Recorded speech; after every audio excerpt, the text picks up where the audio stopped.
BFM Business, Happy Boulot, le MAG. Le Labo RH.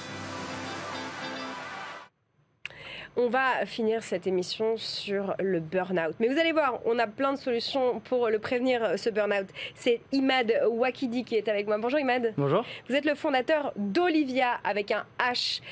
On a fait un petit sondage pour préparer cette émission. J'ai demandé à notre communauté sur LinkedIn si vous pensiez avoir déjà été en burn-out. Et figurez-vous que 52% des gens qui ont voté m'ont répondu oui. 39% non et 9% non, mais pour bientôt.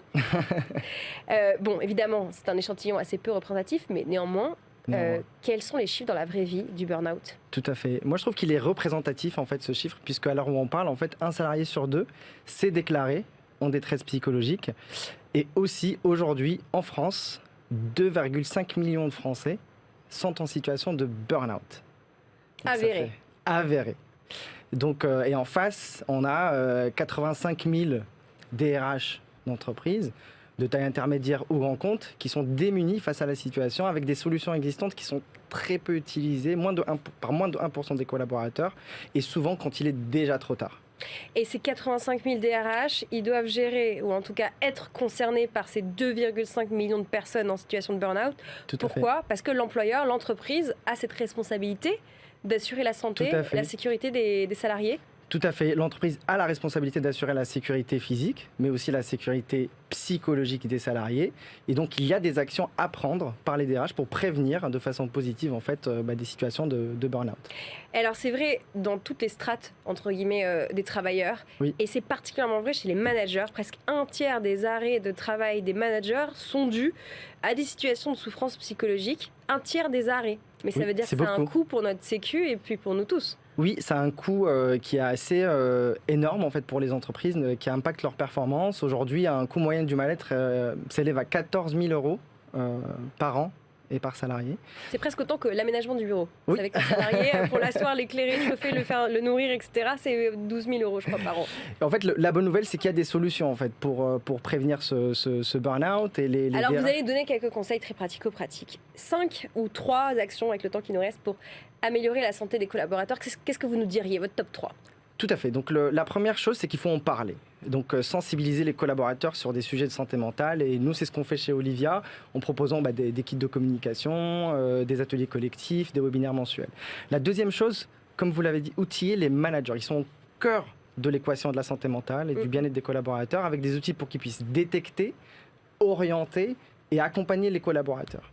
Et troisièmement, déployer des dispositifs d'accompagnement. C'est ce qu'on fait également chez Olivia. Par exemple, via une plateforme où chaque collaborateur peut trouver l'accompagnement dont il a besoin. Nous proposons par exemple un accompagnement avec des psychologues en visio sur la thématique qui concerne le collaborateur. Ça peut être la gestion du stress, l'amélioration de la confiance en soi, mais également des contenus pour se sensibiliser sur des sujets de santé mentale, que ce soit en audio, vidéo ou par écrit. Vous l'avez dit tout à l'heure, le coût du stress au travail, il est en hausse. Amélie, le chiffre entre 1,9 et 3 milliards d'euros.